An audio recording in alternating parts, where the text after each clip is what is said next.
Andrew, you mentioned something earlier about kind of lessons learned, and I think as an industry, as a business owner myself, and I'm sure for you, Andrew, and Jeff, and for yourself as a sales professional, I mean, there's been a lot of lessons learned in the last couple months. I mean, boy, I've had to really rethink a fair amount of our product offerings, our strategies, our personnels. I mean, there's just I've learned so much in 2 months. I probably learned more in the last 2 months than I probably have in the last 24 months of the things of do's and don'ts. But I'd love to kind of hear your guys' thoughts of, if you were to say what was the single most important thing that you've learned during, COVID-19. Andrew, I'll start with you, and then Jeff, I'll ask you the same question. Um, like what personally as a company? I Yeah, just as a want business to. owner. Well, so as a business owner, I mean, I learned how like much quicker I got to start moving, and it lit a fire.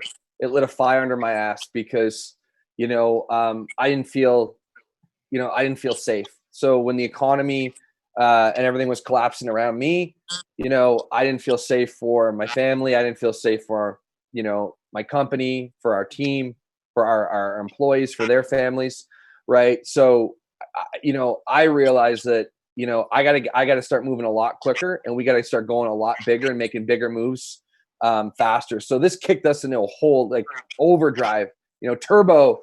The company, we just started going like nuts, so with products, with product releases, with partnerships, with company growth, like we gotta take this thing we have right now and 100x it. Um and I saw fear in everybody, dude, and you can't, like, the last thing you need to do right now is give your salespeople, a reason not to sell. So you got to give people a reason to sell. You got to give people a reason to get up, right? To make that call right now. People need a reason and a purpose, and that's what you need to be doing is giving that. And you guys were just touching on something, and it just like a thought came to my head, like, the number one thing that everybody wants to feel besides happy is safe. Is safe.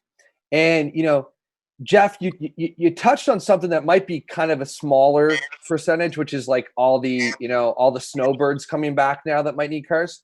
But you also touched on something that's massive, actually, and that was the population that was, like you said, Jay, was doing ride sharing and Ubering, right? And like that, and public transit, relying on public transit, which doesn't feel safe right now. And there's a safety factor of owning your own vehicle. There is. It's your own thing. It's your own domain. It's your own personal space. I don't have to sit beside, somebody on a bus, and if they cough, I'm freaking out, thinking I've got the corona. I'm done. I'm finished. So there's a whole. I think there's a whole market about to emerge that also wasn't going to be in market for a vehicle, that now they're like, you know what? I'm not getting back on public transit. I'm not getting back on. Like, if they're in any sort of financial position to do that, I think we're going to see a lot of people come into the market. And as an industry, we need to be ready to serve them, and help them out. So, and I think it's just going to add to sales. So guys, I really think that as an industry we can have a great summer. I really do. I think sales over the next 30 days could just start to skyrocket. I really believe that. I'm not saying that from a place just to motivate people that are down. I think that there's like a massive opportunity here to have some of the biggest months you've ever had. As a store, and as an individual, like, as an individual salesperson, I think you could do like, I think you could have your biggest month.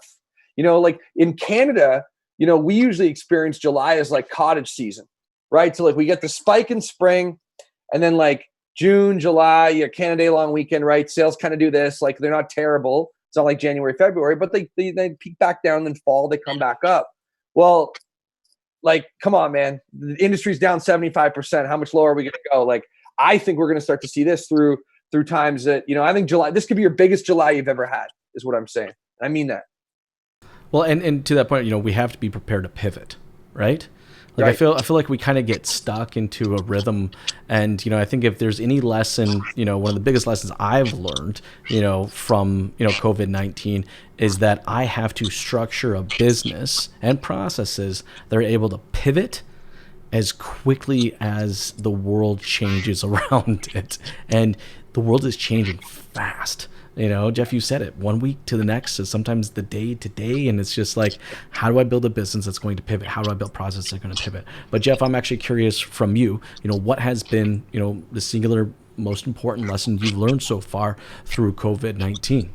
It's gonna sound silly, but compassion, man. Like I think what I like to consider myself a pretty compassionate person, but I think that a lot of times I'm so focused on the next sale, I'm moving and moving and moving, that I'm not focused on listening as much. And I think that's one thing that we're as an industry are having to do more, listen to everybody's stories, individual, what's going on right now, and being compassionate for them and not trying to force things, down their throat. I think we see that the most surprising thing of all this has been the manufacturers and their advertising when all this first came out. Remember, I think you and I and Tyler were talking Champagne before about, like, listen, it's almost like they had a go bag ready, Yeah. with all this advertising, this compassionate advertising. And, I think that people are going to remember how we handle this right now, how we as salespeople, how we as a dealership, how we as a manufacturer handling this.